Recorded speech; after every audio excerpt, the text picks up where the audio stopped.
Hello everyone, कैसे हैं आप सब। उम्मीद करती हूँ सब बहुत अच्छे हैं। सो गाइस, आज हम करने वाले हैं क्लास 7 एक्सरसाइज 6.1 का इंट्रोडक्शन पार्ट हम पहले ही कर चुके हैं। अगर किसी ने नहीं विजिट किया तो प्लीज़ लास्ट वीडियो को विजिट कीजिए, तभी आपको एक्सरसाइज समझ में आएगी। सो देखिए, फर्स्ट क्वेश्चन क्या कहता है, आपको एक ट्रायंगल दी गई है, ठीक है। ये आपको ट्रायंगल गिवन है। यहाँ से आपको क्या कहता है कि ट्रायंगल PQR में डी जो है एक मिड पॉइंट है। डी भी दिया गया है कि ये डी है, ये इसका मिड पॉइंट है। मिड पॉइंट है तो इसका मतलब क्या है, ये इसकी मीडियन हो गई। पहले ही दे दिया कि मिड पॉइंट है तो मीडियन हो गई। अब आपको बताना है, ये 2 क्वेश्चन है, ये आपको बताने हैं। सॉरी 3 क्वेश्चन हैं, ये आपको बताने हैं। तो देखिए PM क्या है, तो देखिए P और M, जब हम ट्रायंगल में देखते हैं कि P और M, P यानी कि ये परपेंडिकुलर लाइन है। इस मीन्स कि ये PM जो है ये हमारे क्या होगी, हमने बताया था मीडियन होगी या एल्टीट्यूड होगा। एल्टीट्यूड में हमने बताया था किसी चीज़ का बिल्कुल स्ट्रेट होना बहुत ज़रूरी है, तो ये एक स्ट्रेट लाइन है, तो इसका मतलब ये क्या होगा, हमारा एक एल्टीट्यूड होगा, ठीक है। इसी तरह है P और D। P और D लाइन सेगमेंट को देखते हैं तो ये क्या है, PD, जैसे कि D दिया गया है कि ये जो है मिड पॉइंट है, यानी कि ये मिड पॉइंट है तो ये बिल्कुल इक्वल ही है। ये वाला पार्ट और ये वाला पार्ट बिल्कुल ये इक्वल है तो इसका मतलब P और D जो है वो हमारे क्या होगी, मीडियन, क्योंकि ये इक्वल पार्ट में डिवाइड कर रही है बेस को, ठीक है। QR बेस को इक्वली डिवाइड कर रही है तो ये मीडियन हो जाएगा। नेक्स्ट पूछा गया है, is QM equal to MR। क्या जो Q और M, यानी कि ये एल्टीट्यूड जो दिया गया है, ये QM और MR, यहाँ से यहाँ और यहाँ से यहाँ, ये क्या इक्वल हैं। तो हमें बताया था कि इक्वल जब कोई भी बेस अगर इक्वली डिवाइड हो रहा है तो इसका मतलब वो मीडियन ही कर सकती है इक्वली डिवाइड, ठीक है। जबकि यहाँ M है हमारा क्या है, एक एल्टीट्यूड है, यानी कि PM जो है इसके ऊपर एक एल्टीट्यूड है। एल्टीट्यूड कभी भी बेस को इक्वली डिवाइड नहीं करती है, ठीक है। कर सकती है, मे भी कर सकते हैं, बट ये कंपलसरी नहीं है कि करेगी ही। बट यहाँ पर डिवाइड नहीं किया गया है तो इसका मतलब ये इक्वल नहीं होंगे, नो, ठीक है, because PM is a altitude not a median. So guys, ये था हमारा एक्सरसाइज 6.1 का question number 1। Next question number 2 क्या कहता है, ड्रॉ रफ स्केचेस, ठीक है। आपको कुछ ट्रायंगल्स दी गई हैं, ठीक है, आपको ये रफ ड्रॉ करना है। क्या, फर्स्ट पार्ट कहता है इन ट्रायंगल ABC BE जो है एक मीडियन है, तो हमें एक ट्रायंगल ड्रॉ करनी पड़ेगी जिसका नाम देना है हमें क्या, ABC। ट्रायंगल हम कोई भी ड्रॉ कर सकते हैं, A, B और C। यहाँ पर बताया है कि B और E जो है वो एक मीडियन है। क्या है, मीडियन है। इसका मतलब B वर्टेक्स लिया गया है और B जो वर्टेक्स लिया गया है इसका मतलब कि वो इसके सामने वाली जो साइड है उसको इक्वली डिवाइड करेगा, ठीक है। क्योंकि B वर्टेक्स लिया है तो इसका मतलब यहाँ पर कोई E पॉइंट होगा और वो E पॉइंट इन दोनों को यानी कि AC बेस को इक्वली डिवाइड करेगा, ठीक है। और B और E को जब हम यहाँ पर ज्वाइन करते हैं तो ये बन जाएगी हमारी मीडियन, ठीक है।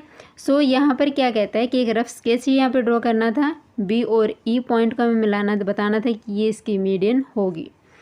अब हमें इसको अगर इसका कंस्ट्रक्शन करना है तो कैसे करेंगे, let ABC is a triangle, ठीक है। ABC एक ट्रायंगल होगी, इसमें पॉइंट टू पॉइंट करेंगे। क्या क्या गिवन है वो भी बता देना है। गिवन है क्या कि BE जो है वो एक BE is a median, BE है वो क्या है, मीडियन है। देन इसके बाद हमें क्या लिया, पॉइंट वर्टेक्स B इज़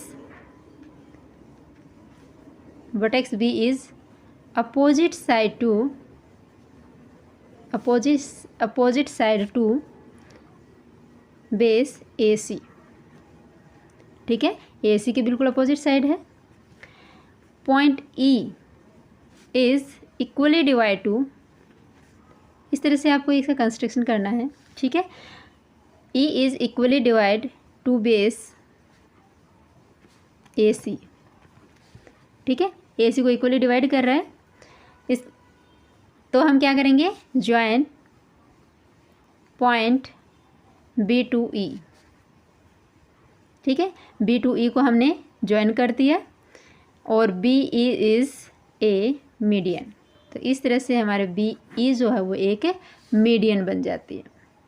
ठीक है, उम्मीद करती हूँ गाइस आपको ये समझ में आ गया होगा कि आपको किस तरह से लिखना है। आपको ये देखना है कि ये क्वेश्चन अगर 3 मार्क्स में आता है तो आपको ये पूरे सारे इंस्ट्रक्शन इसके लिखने पड़ेंगे। ठीक है, इसी तरह से हमें इसका बी पार्ट बताता है, ए पार्ट है, अब हम करते हैं इसका बी पार्ट। बी पार्ट में क्या कहता है, in triangle P Q R. अब हमें एक ट्राइंगल क्या ड्रॉ करनी है, P Q R triangle draw करनी है। पी क्यू और P R altitude of triangle.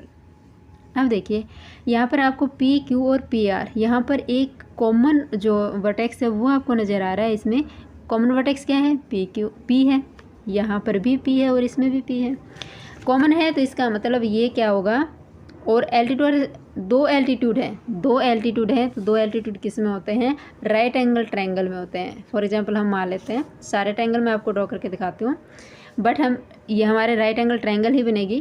क्यों बनेगी, देखिए पी क्यू आर है इसका ना, पी अगर कॉमन है तो पी यानी कि ये हमारा कॉमन वर्टेक्स होगा, पी और क्यू और आर।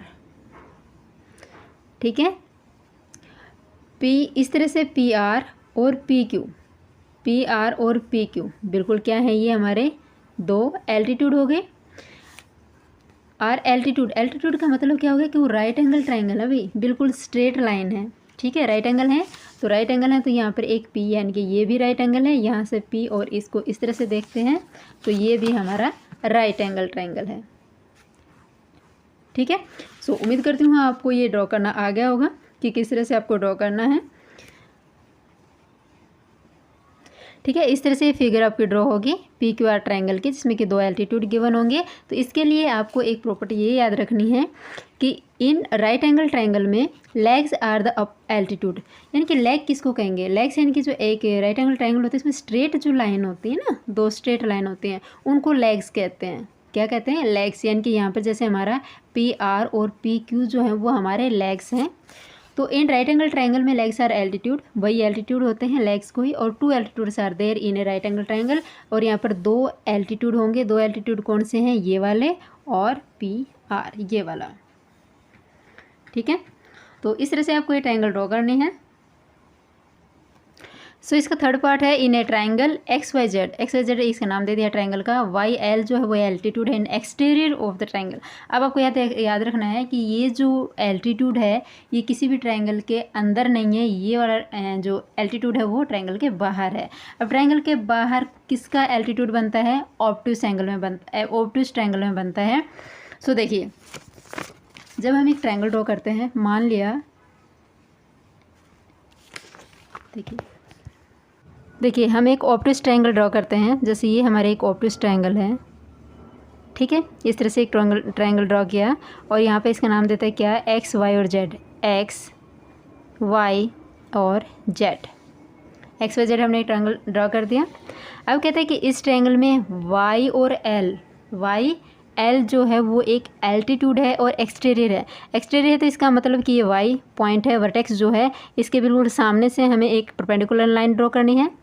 ठीक है, इसके सामने से परपेंडिकुलर लाइन ड्रॉ करते हैं, इसका मतलब इसके बेस के ऊपर, बिल्कुल बेस से ही हमें तो इसकी हाइट निकालनी है, यही तो इसकी हाइट होती है यहाँ से यहाँ तक, इसके बेस तक। तो वाई और एल ये पॉइंट कहाँ पर मीट कर रहा है, एल पॉइंट के ऊपर मीट कर रही है वाई वाली लाइन। ठीक है, तो वाई और एल जो वो एक एल्टीट्यूड होगा, और ये पता है कि ये ट्रायंगल के बाहर है, तो इट मीन्स कि वाई एल जो है वो हमारा एक एक्सटीरियर है, एक्सटीरियर एल्टीट्यूड है। ठीक है, सो गाइज ये था हमारा क्वेश्चन नंबर 2 का पार्ट 3। गाइज उम्मीद करती हूँ आपको ये एक्सरसाइज क्वेश्चन नंबर 1 और 2 समझ में आ गए होंगे। फिर भी अगर आपको प्रॉब्लम है तो प्लीज़ कमेंट कीजिए, सेशन पसंद आता तो लाइक कीजिए, शेयर कीजिए और हमारे चैनल को सब्सक्राइब कीजिए। Thank you so much.